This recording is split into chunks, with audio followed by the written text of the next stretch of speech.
Selamat malam jemaat yang kasih Tuhan. Pada pertengahan minggu ini, saya mengajak kita untuk mempelajari bersama. Saya ajak kita untuk melihat di dalam salah satu surat di dalam Perjanjian Baru. Ya, kali ini adalah surat Filemon. Coba kita buka surat Filemon.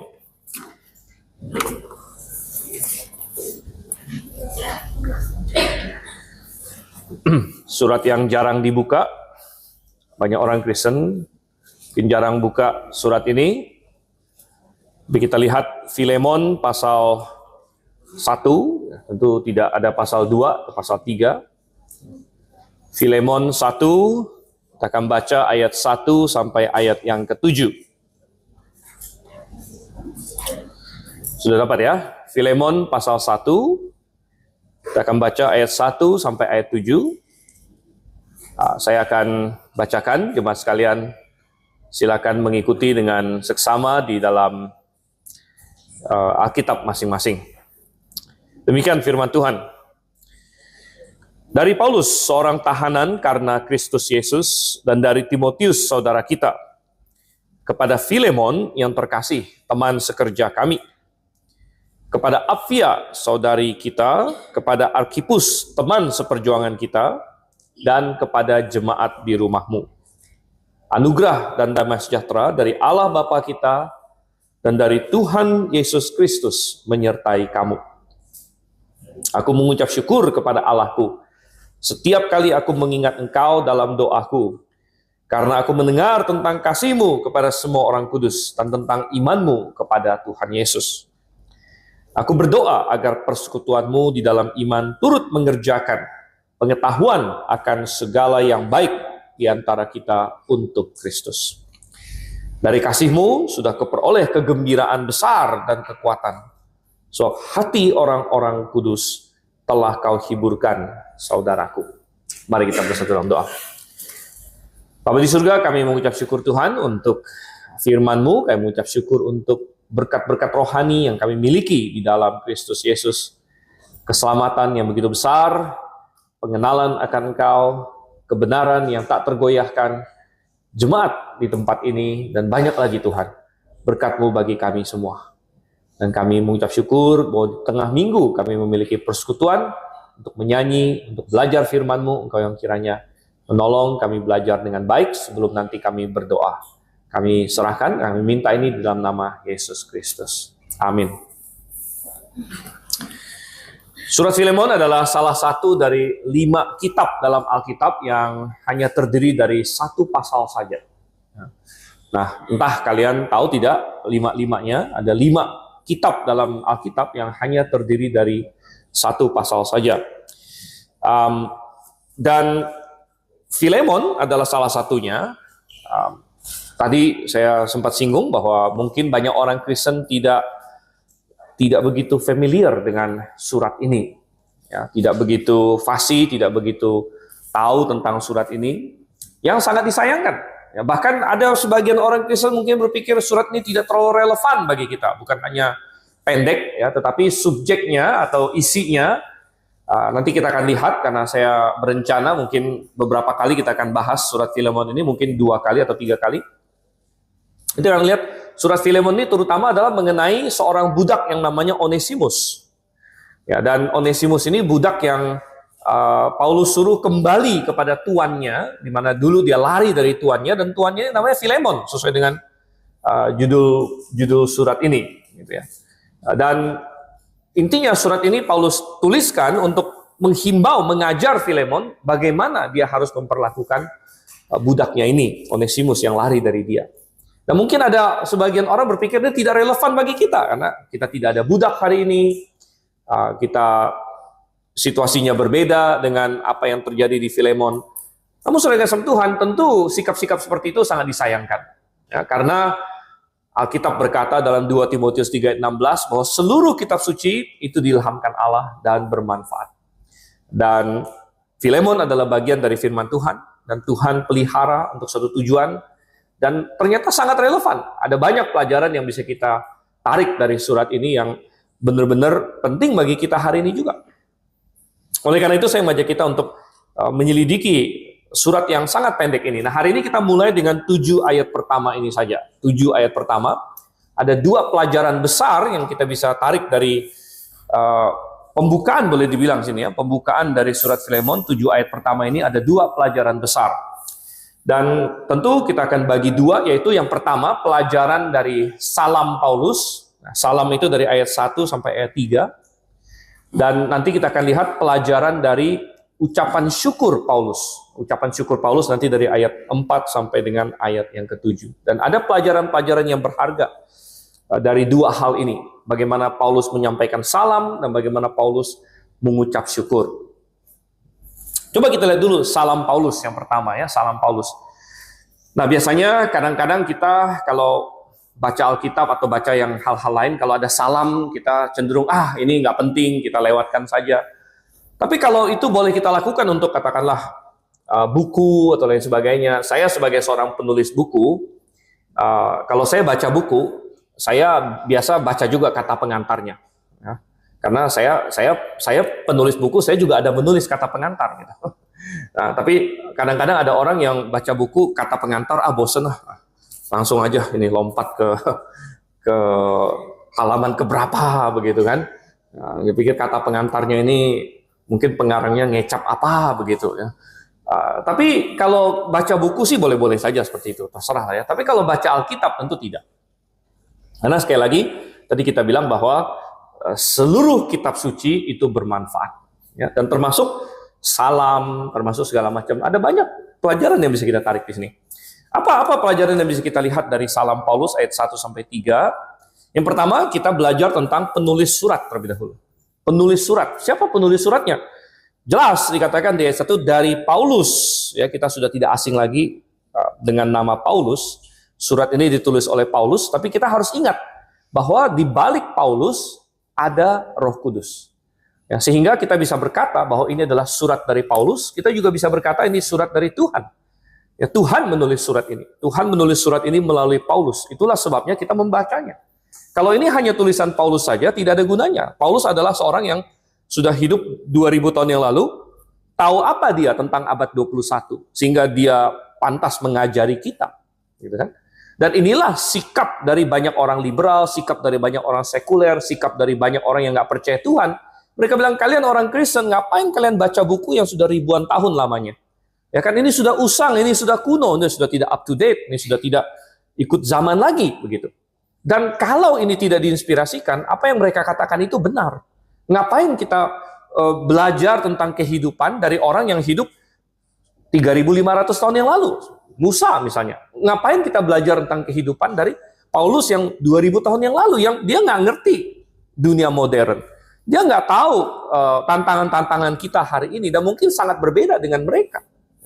Kalau ini tidak diinspirasikan. Tetapi kenapa kita membaca Alkitab? Kenapa kita membaca seorang tulisan dari Paulus ini, dari Paulus, dari Petrus, dari semua yang lain? Kenapa kita membacanya, saudara? Ya karena ini bukan hanya sekedar tulisan Paulus. Ini adalah tulisan Paulus dan tulisan Tuhan. Tuhan menulis melalui Paulus. Nah, menarik sekali bahwa biasanya dalam banyak surat-surat yang lain, Paulus memperkenalkan dirinya sebagai rasul. Ya. Waktu dia tulis ke Korintus, dia bilang rasul Kristus Yesus. Dia tulis ke Roma, dia bilang dia adalah rasul Kristus Yesus.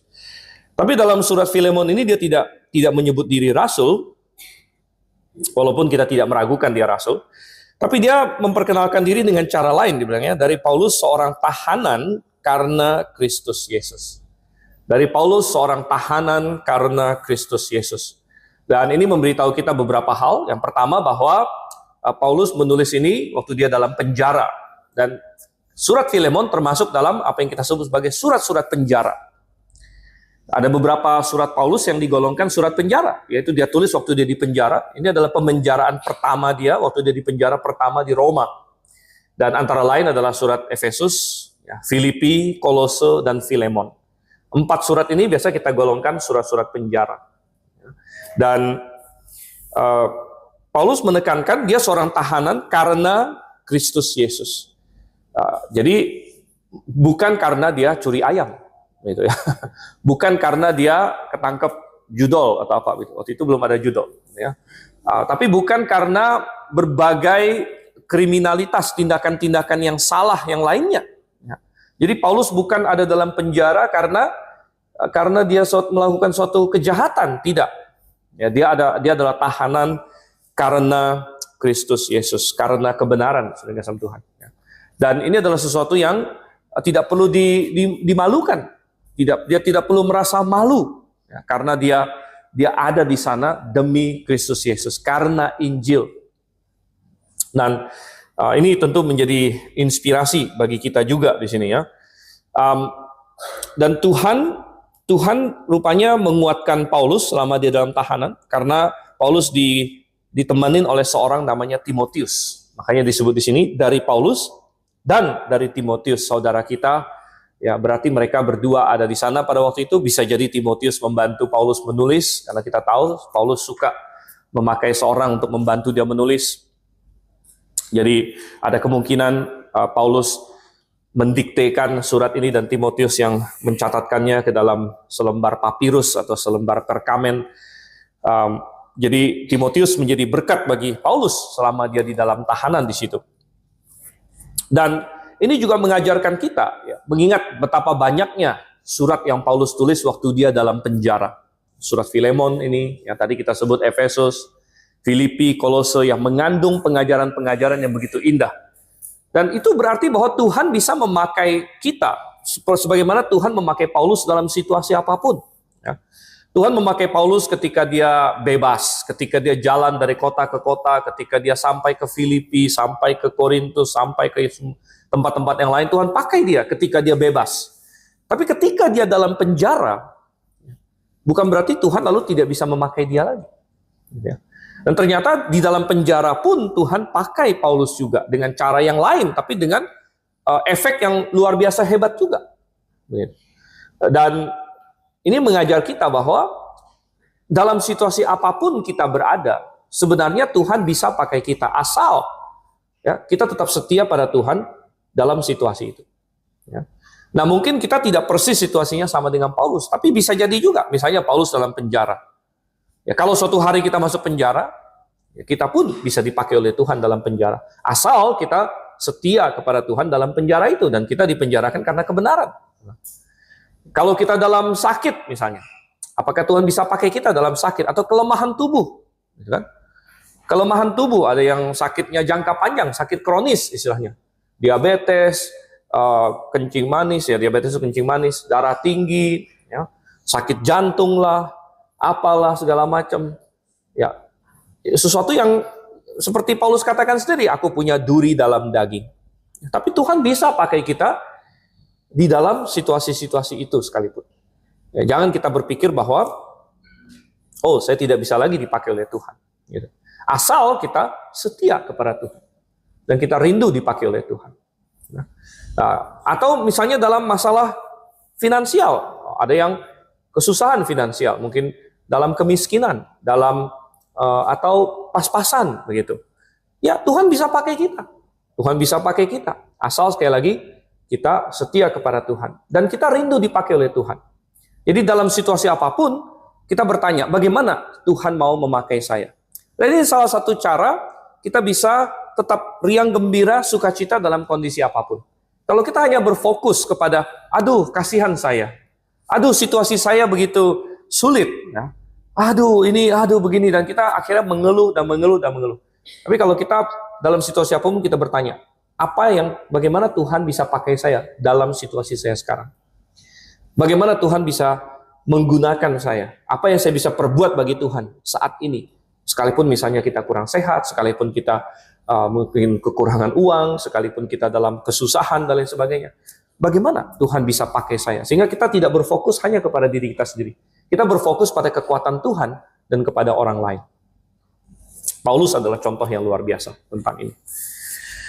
Nah, itu adalah mengenai penulisnya, saudara-saudara. Sekarang kita lihat yang kedua di sini, ya. Dari salam ini kita bukan hanya tahu tentang penulis, tapi kita tahu tentang penerima surat. Kepada siapa surat ini dituliskan? Ada 4 pihak yang disebut oleh Paulus di sini. Siapa saja 4 pihak itu? Yang pertama, Filemon tentunya. Itu yang disebut pertama. Ya. Kepada Filemon yang terkasih, teman sekerja kami. Yang kedua disebut adalah Apfia, saudari kita. Yang ketiga disebut Arkhipus, teman seperjuangan kita. Dan keempat disebut adalah jemaat di rumahmu. Di rumahmu sini adalah rumahnya Filemon. Coba kita lihat satu persatu. Pertama, Filemon. Siapa Filemon? Ya. Nah, Filemon hanya disebut di surat ini saja. Kita tidak tahu terlalu banyak lagi tentang dia. Tapi dari surat ini kita tahu dia adalah seorang Kristen tentunya. Seorang Kristen yang punya iman yang baik. Ya. Paulus menyebut dia teman sekerja. Dan kalau kita baca nanti seluruh pasal ini, dia adalah orang Kristen yang baik. Dan Paulus yakin akan iman dia. Dia adalah orang Kristen yang lumayan dewasa. Ya. Dan dia adalah orang Kristen yang bukan hanya baik, tapi dia juga diberkati secara materi sepertinya. Dia orang Kristen yang berada secara finansial. Ya, buktinya dia punya rumah yang cukup besar sehingga jemaat kumpul di rumahnya. Nah, pada waktu itu belum ada gedung gereja, saudara. Ini abad pertama. Ya, jadi gereja-gereja, jemaat-jemaat itu belum ada yang bikin bangunan tersendiri. Sehingga mereka bisa kumpul, ya mereka akan cari. Kumpul di mana? Di rumah. Di rumah. Ya. Dan ada jemaat mana yang punya rumah yang bisa dipakai, ya mereka akan kumpul di sana. Dan Filemon dia punya rumah, ya, dan kata jemaat di rumahnya.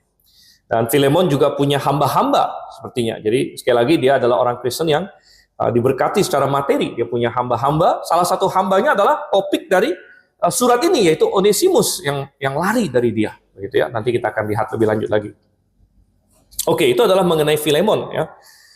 Lalu Apfia siapa, saudara? Apfia, saudari kita, kenapa tiba-tiba disebut di sini? Ya, kita tidak tahu apa-apa tentang Apfia lagi, tapi dia disebut di sini berarti kenapa dia disebut? Karena dia adalah istri Filemon. Jadi Paulus menyapa suami istri pasangan Filemon, istrinya Apfia, yang disebut saudari kita. Sini dia adalah nyonya rumah. Ya. Dan ya seringkali temperatur dalam suatu rumah itu ditentukan oleh istri. Ya, ada yang bilang bahwa suami yang kepala rumah tangga, benar. Ya. Tetapi suasana rumah seringkali ditentukan oleh istri, oleh nyonya, begitu ya. Kepala rumah tangganya boleh begini-begini, tapi kalau istrinya ini sifatnya lain lagi, ini temperatur rumahnya bisa berbeda, suasana rumah bisa berbeda. Gitu. Oleh karena itu, apa yang Paulus ingin katakan di sini tentang Onesimus perlu diketahui oleh Apfia juga, gitu. Karena dia adalah nyonyanya, gitu ya.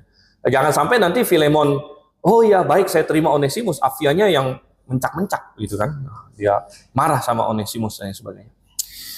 Oke, ada Filemon, ada Apfia di sini. Lalu ada Arkhipus. Nah, siapa Arkhipus di sini? Arkhipus ini disebut juga nanti kita akan lihat di surat lain. Tapi Arkhipus disebut sebagai teman seperjuangan kita, teman seperjuangan Paulus. Jadi ini memberitahu kita bahwa Arkhipus ini adalah sesama pengkhotbah, sesama pelayan Tuhan dalam pengertian seorang penginjil, seorang pengkhotbah dan lain sebagainya. Ya. Dan Arkhipus ini adalah sepertinya gembala sidang dari jemaat yang ada di rumahnya Filemon ini. Jadi Filemon dia buka rumahnya, dia tuan rumah, jemaat datang dan hamba Tuhan atau gembala yang melayani di situ adalah Arkhipus di sini. Jadi Paulus menulis kepada Filemon, Apfia, kemudian gembala sidang di situ, yaitu si Arkhipus di situ. Kemudian yang keempat tidak kalah penting adalah kepada jemaat di rumahmu, tanya sini ya. Kepada jemaat di rumahmu. Nah, banyak orang berkata bahwa Filemon adalah surat pribadi. Ya, surat pribadi. Jadi Paulus menulis surat kepada seorang pribadi namanya Filemon. Dan itu tidak salah. Ini surat pribadi. Karena nanti kalau kita lihat mulai dari ayat 4 dan seterusnya, Paulus sering mengacu kepada kamu. Maksudnya adalah Filemon. Gitu. Imanmu, ya, imannya Filemon. Kasihmu, kasihnya Filemon, dan lain sebagainya. Jadi benar bahwa ini adalah surat pribadi. Namun ini surat pribadi yang Paulus ingin dibaca umum rupanya. Jadi sehingga Paulus tidak tutupi ini hanya kepada Filemon, walaupun dia bicaranya sama Filemon, tapi dia tujukan kepada jemaat juga, kepada jemaat yang di rumahmu. Jadi Paulus ingin surat ini dibaca Filemon, kemudian dibaca tentu sama istrinya, dibaca oleh Arkhipus, gembala sidangnya, kemudian Paulus juga ingin dibaca oleh jemaatnya. Gitu. Jadi ini pribadi, tapi pribadi yang open, gitu. Surat pribadi yang open. Nah, Rupanya Paulus ingin memastikan bukan hanya Filemon yang tahu masalah ini dan mendapatkan pengajaran ini.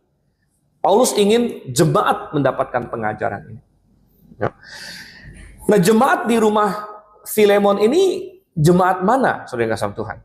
Nah, di sini ada sedikit perdebatan ya. Ini jemaat mana sebenarnya, di kota mana ini? Pandangan umum, pandangan populer adalah bahwa Filemon itu adanya di Kolose. Sehingga jemaat di rumahmu ini adalah jemaat Kolose ya. Tetapi dari pembelajaran saya berkesimpulan bukan ya. Jemaat yang di rumah Filemon ini bukan jemaat Kolose ya, melainkan jemaat Laodikia. Jadi Filemon tinggal di Laodikia ya, dan jemaat di rumahmu adalah jemaat Laodikia. Kenapa saya mengambil kesimpulan begitu? Coba kita bandingkan dengan surat Kolose ya. Kita buka Kolose pasalnya yang keempat. Ini sedikit kita jadi detektif sedikit. Kita menggali, kita menggali Alkitab di sini. Nah, surat Filemon itu dibawa waktu itu belum ada kantor pos ya, nggak pakai perangko atau lain sebagainya. Jadi surat itu harus dibawa oleh orang. Dan yang bawa surat Filemon adalah Onesimus. Karena Onesimus lah budak yang kabur, yang Paulus suruh, kamu harus balik. Dan balik bawa surat ini ya, surat Filemon. Nah, berbarengan dengan dia bawa surat Filemon, Onesimus juga bawa surat Kolose rupanya. Nah, coba kita lihat dari ayat 7, Kolose 4 ayat 7, kita baca di sini ya. Semua kabar tentang aku akan diberitahukan kepada kamu oleh Tikhikus, saudara kita yang terkasih, hamba yang setia dan kawan pelayan dalam Tuhan. Ia kusuruh kepadamu dengan maksud supaya kamu tahu kabar tentang kami, dan supaya ia menghibur hatimu. Ia kusuruh bersama Onesimus, saudara kita yang setia dan terkasih, seorang dari antara kamu. Mereka akan memberitahukan kepadamu segala sesuatu yang terjadi di sini. Jadi ada dua orang yang dikirim oleh Paulus untuk mengantarkan surat Kolose sekaligus surat Filemon, yaitu Tikhikus dengan Onesimus. Tikhikus dan Onesimus dikirim oleh Paulus, nih tolong bawa surat ini, satu kasih Kolose, satu kasih ke Filemon di sini. Dari sini saja kita sudah mendapatkan, kalau misalnya kalau misalnya Filemon itu adanya di Kolose, mestinya surat ini bisa dijadikan satu gitu. Suratnya mestinya bisa dijadikan satu, tapi tidak kan? Ada dua surat, ada surat Kolose, ada surat Filemon. Oke, itu sudah satu poin ya. Lalu, coba kita lihat di poin ayat 9 tadi. Ini yang menyebabkan banyak orang berpikir Filemon ada di Kolose. Karena dikatakan Onesimus, saudara kita yang setia dan terkasih, seorang dari antara kamu. Jadi, banyak orang mengambil ayat ini, lalu berkesimpulan, Onesimus adalah seorang dari antara kamu, kalian sini kan Kolose. Jadi mereka berpendapat Onesimus adalah bagian dari Kolose, dan karena Onesimus budaknya Filemon, maka berarti Filemon juga Kolose. Begitu. Ini kesimpulan umum, begitu. Itu bisa saja, tapi nanti kita akan lihat ada poin-poin lain yang bertentangan dengan itu ya.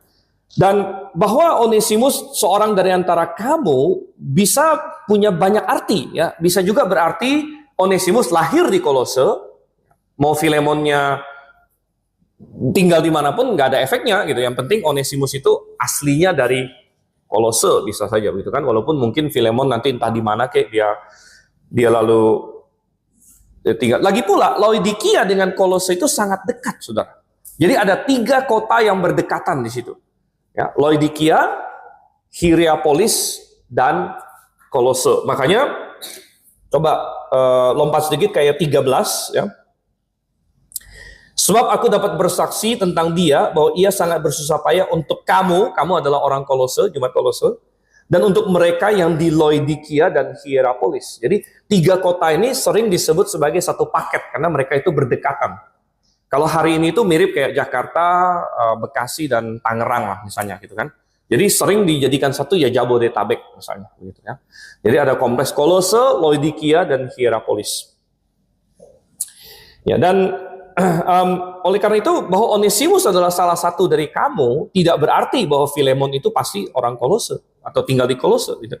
Bisa jadi maksud dia adalah gabungan Jabodetabek itu, atau kita tidak sebut Jabodetabek lagi ya, tapi apa?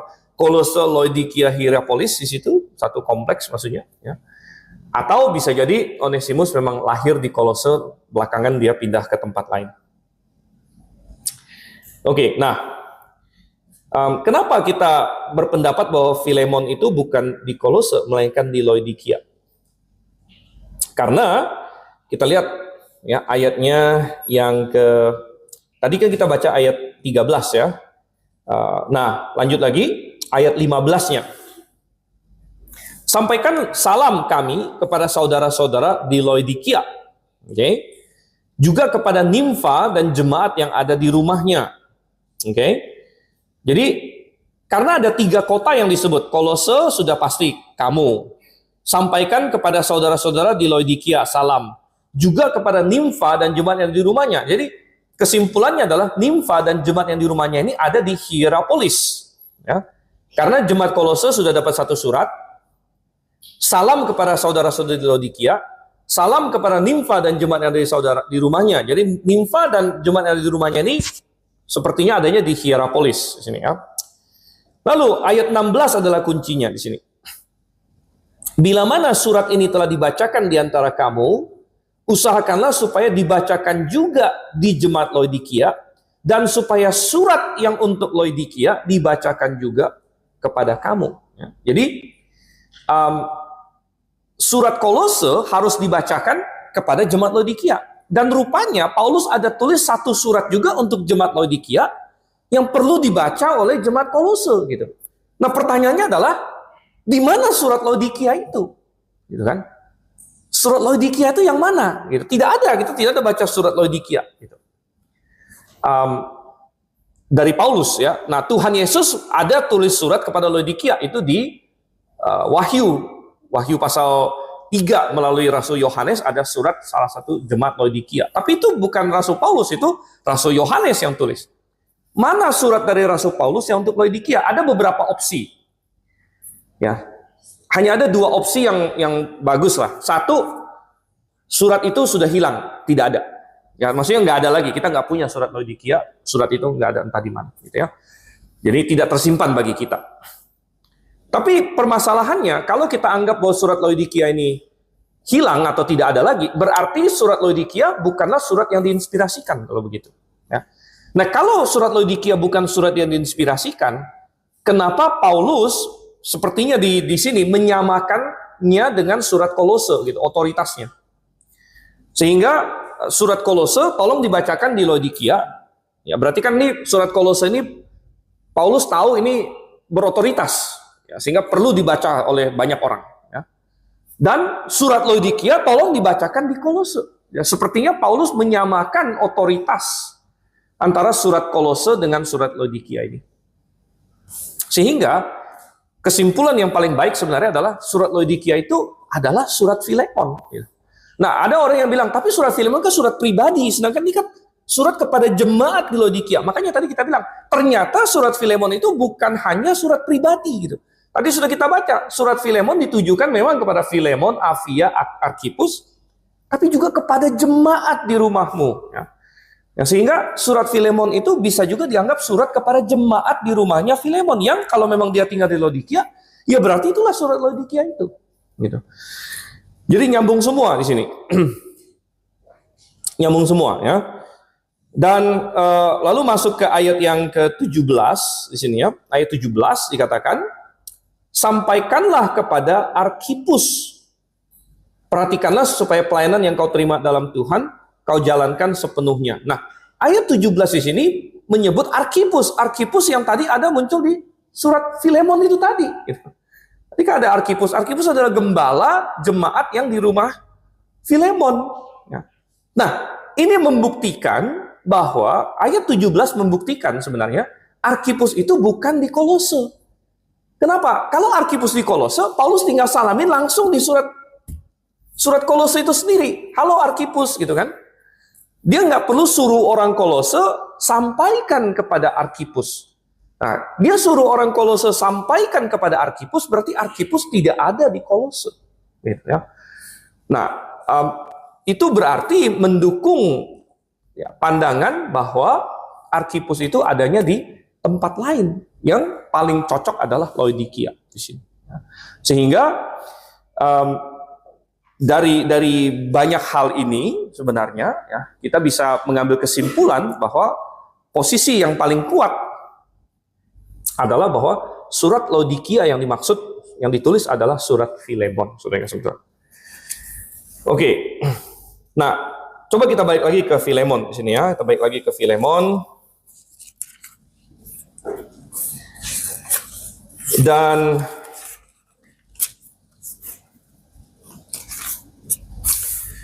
kita lihat di Filemon di sini, ya, apa signifikansinya bahwa surat Filemon ini adalah surat Laodikia itu? Ya. Maka signifikansinya adalah ternyata di abad pertama saja, ya, pada waktu Paulus masih hidup saja, surat-surat Paulus sudah diakui otoritasnya oleh Paulus sendiri dan oleh jemaat-jemaat, sehingga mereka sudah mulai bertukaran surat-surat kanonik ini. Surat-surat yang masuk dalam kanon, surat-surat yang diinspirasikan. Paulus menyadarinya, jemaat-jemaat menyadarinya, dan mereka sudah saling tukar-menukar. Sehingga itu memberitahu kita bahwa tidak diperlukan ratusan tahun bagi orang Kristen untuk menyadari yang mana adalah firman Tuhan. Ya, mereka sudah tahu, pada saat masih hidupnya rasul-rasul pun mereka sudah tahu. Dan surat-surat yang adalah firman Tuhan itu sudah diedar-edarkan lah istilahnya. Sudah diedar-edarkan, sudah dikopi sana-sini oleh orang-orang Kristen. Makanya Petrus bisa baca suratnya Paulus. Padahal Paulus nggak pernah tulis surat kepada Petrus, gitu kan, pribadi. Tapi coba kita buka surat Petrus, 2 Petrus. 2 Petrus pasal 3. Ya. 2 Petrus pasal 3, kita lihat di sini. Saya baca ayat 15 dan 16. 2 Petrus 3 ayat 15 dan 16. Anggaplah kesabaran Tuhan kita sebagai kesempatan bagimu untuk beroleh keselamatan, seperti yang telah dituliskan kepada kamu oleh Paulus, saudara kita yang terkasih, sesuai dengan hikmat yang dikaruniakan kepadanya. Hal itu dilakukannya dalam semua suratnya apabila ia berbicara tentang hal-hal ini. Dalam surat-suratnya itu ada hal-hal yang sukar dipahami, sehingga orang-orang yang tidak memahaminya dan lemah imannya, memutarbalikkannya menjadi kebinasaan mereka sendiri, sama seperti yang juga mereka lakukan dengan kitab suci lainnya. Kalau TB2 malah tulisan-tulisan lain, mestinya kitab suci, ya, kitab suci lainnya. Dan di sini kita melihat Petrus mengakui bahwa tulisan Paulus itu adalah kitab suci. Dan rupanya Petrus sudah baca semua surat Paulus. Makanya dia bilang gini, hal ini dilakukannya dalam semua suratnya apabila ia berbicara tentang hal ini. Jadi Petrus ada baca semua surat Paulus. Kok bisa gitu kan? Berarti surat Paulus sudah diedarkan, saudara. Sudah mulai dikopi sana-sini gitu. Seperti yang dia perintahkan kepada Kolose. Ya, punya kamu tolong dibacakan di sini. Nah, tentu yang Hierapolis mungkin yang dekat di sana kan nggak mau ketinggalan dong. Ayo, kami juga mau baca gitu kan. Yang surat untuk Laodikia juga dipindahkan dan sebagainya. Jadi ini memberitahu kita bahwa proses kanonisasi itu sudah terjadi di abad pertama ketika rasul-rasul masih hidup sekalipun. Ya. Kita balik lagi ke dalam Filemon, saudara Tuhan. Balik lagi dalam Filemon di sini. Ini pelajaran yang indah dari salam. Nah, waktu kita udah mau habis. Kita baru poin pertama nih ya. Tapi nggak apa-apa, kita cepat saja. Kita masuk poin kedua kita. Apa yang bisa kita pelajari dari ucapan syukurnya Paulus di sini? Ucapan syukur tadi kita belajar dari salam Paulus. Lalu kita lihat apa yang kita pelajari dari ucapan syukur Paulus dari ayat 4 sampai ayat yang ke-7. Dan intinya di sini adalah ada 2 kata kunci dari ayat 4 sampai ayat 7. Ya. Yaitu satu kata kuncinya adalah iman, satu lagi kata kuncinya adalah kasih. Gitu ya. Iman dan kasih. Tapi sebelumnya kita melihat bagaimana Paulus berdoa. Ya, Paulus berdoa, Paulus mengucap syukur. Ya. Paulus mengikuti anjuran dia sendiri. Di dalam 1 Tesalonika 5 ayat 17, Paulus menulis apa? Tetaplah berdoa. Atau dalam bahasa Inggrisnya, bahasa Yunaninya, adialeptos. Artinya tanpa henti. Berdoalah tanpa henti. Ya, pray without ceasing. Dan Paulus mengikuti anjuran dia sendiri. Anda baca semua surat Paulus, pasti dia ada bilang dia berdoa. Aku berdoa kepada jemaat Filipi, aku mendoakan kalian. Dan luar biasanya, setiap kali dia berdoa, dia mengucap syukur. Aku mengucap syukur pada Allahku. Setiap kali aku mengingat engkau dalam doaku. Anda baca itu lagi dalam surah-surah Paulus, ulang. Kita terbiasa berdoa, kita minta sesuatu pada Tuhan. Tetapi itu bagus, itu nggak masalah. Kita minta sesuatu, kita perlu sesuatu. Tuhan suruh kita minta. Tapi jangan juga kita lupa mengucap syukur. Paulus mengucap syukur. Bukan hanya untuk berkat kita, tapi ada nggak kita mengucap syukur untuk orang-orang sekeliling kita? Rupanya Paulus sering sekali. Aku mengucap syukur untuk kamu dalam doaku. Ya, hai Filemon, hai orang Filipi, aku mengucap syukur setiap kali aku mengingat kamu dalam doaku. Ada nggak kita saling mendoakan sebagai jemaat? Dan bukan hanya begini loh. Oh ya, kita misalnya nanti ada doa ya. Tolong doakan misalnya Pak Abertoy, dia sudah sakit sekian lama. Pak Amen kita doakan, Pak Beni segala macam semua kita doakan. Karena mereka punya kebutuhan. Tapi ada nggak kita berdoa dan kita mengucap syukur untuk mereka atau untuk siapapun di dalam jemaat kita, begitu? Mengucap syukur. Tuhan, aku mengucap syukur untuk orang ini. Ya. Dan Paulus melakukannya, saudara kasih Tuhan. Ya, Paulus melakukannya. Kita perlu melakukannya juga. Dan dia mengucap syukur karena apa? Tadi itu dua kata kunci, yaitu kasih dan iman. Ya, kalau kita baca dari ayat 5 sampai ayat 7, dua kata kunci ini berulang terus. Aku mendengar tentang kasihmu pada semua orang kudus, tentang imanmu kepada Tuhan Yesus. Aku berdoa agar persekutuanmu di dalam iman turut mengerjakan pengetahuan akan segala yang baik di antara kita untuk Kristus. Dari kasihmu sudah kuperoleh kegembiraan besar dan kekuatan hati orang kudus telah kau hiburkan, saudaraku. Dua hal ini bertalian dan menjadi satu paket. Ketika kita beriman kepada Tuhan, maka kita akan mengasihi sesama kita. Dan kasih kepada sesama juga harus memiliki dasar iman kepada Tuhan. Kalau enggak, maka itu bukan menjadi kasih yang sejati. Itu bisa menjadi hawa nafsu, itu bisa menjadi ide kita sendiri. Ya. Kasih yang sejati didasarkan kepada iman. Dan iman yang sejati akan menghasilkan kasih. Dan puji syukur, Filemon memiliki keduanya. Ya, dia memiliki iman, dia memiliki kasih. Ya, kasih kepada sesama, iman kepada Yesus Kristus. Dan iman tidak sendirian. Dikatakan, aku berdoa agar persekutuanmu di dalam iman. Persekutuan di dalam iman. Kita bukan orang pertama yang beriman. Iman bukan berasal dari kita. Sudah ada rentetan orang yang beriman dari dulu sampai sekarang. Dan kalau kita beriman, berarti kita ikut dalam kelompok orang-orang yang beriman. Kita tidak sendirian.